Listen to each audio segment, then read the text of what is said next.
Alright, so today, well, more yesterday, I was fixing this to where I could actually mow grass with it, and it mows grass okay now, but I gotta do some adjustments on the governor or something. Like, whenever you throttle up to full throttle, it likes to surge.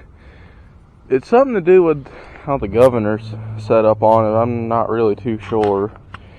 It's if you hold the throttle straight instead of the governor trying to go up and down with it, it runs just fine at full throttle.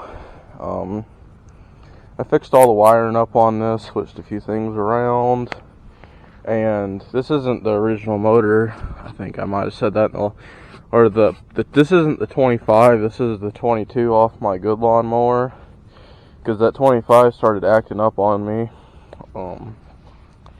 And I just didn't really feel like messing with it. Plus, this is the proper motor, and this one was also made in '98, like the original one.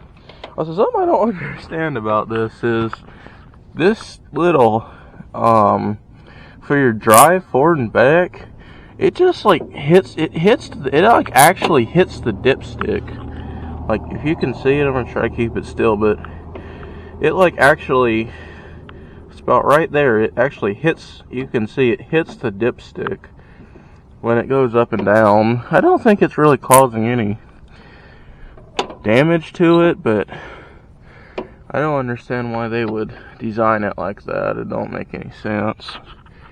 And it doesn't look like it really, well, it can go forward and back just a little, but that's about it.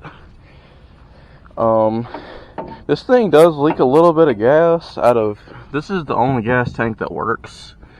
This gas tank over here, let me unscrew it. It has some like dirt down in the bottom. If you can see down in there, it's got some dirt in the bottom, and I need to get all that junk out sometime here soon. This gas tank, sorry, I got a little bit of heartburn.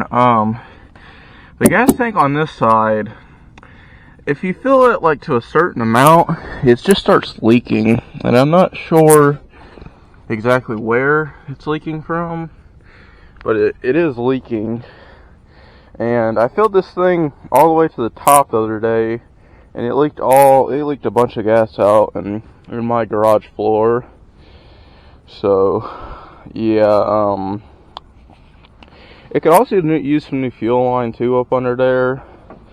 The fuel line, the belt on the deck actually cut into the fuel line a little bit, but it's for the other tank, so it's not something to worry about right now. And I need to fix the seat, but I mean, it's okay. I haven't really had to do much to this yet, besides getting new blades, and the blades on this are super weird. To change a blade, you can see it better on this side. This is a nut. This is an actual nut right here, and there's a big long a bolt, or whatever you call it. It goes straight up through it, and then there's 6 total washers. Five of the washers space it down, so it's kind of on the bottom, and then one of the washers sets sets under the nut. But it's the weirdest setup I think I've ever seen on one of these.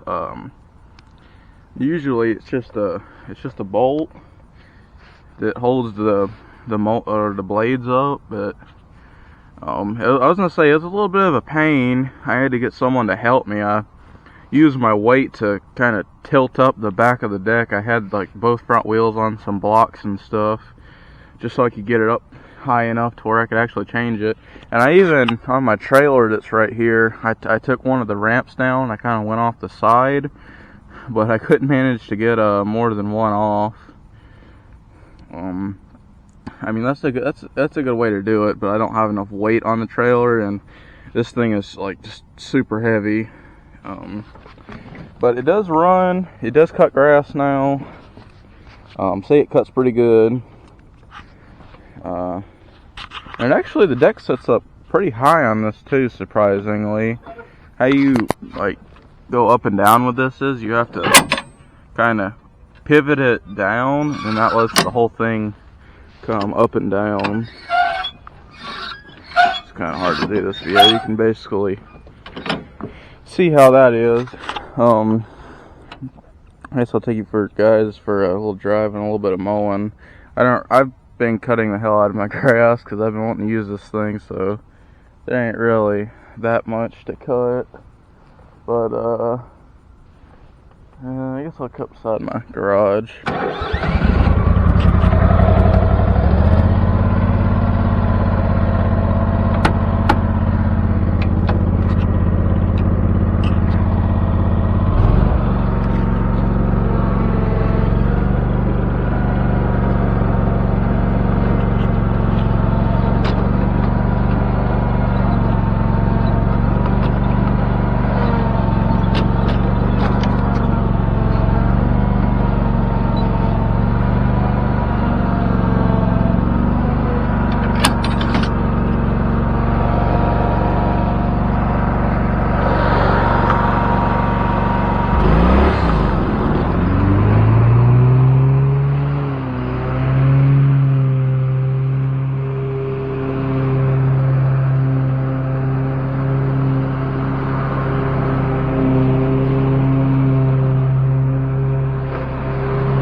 If you can hear me, I'll show you the problem it has when it throttles up. If you can hear it.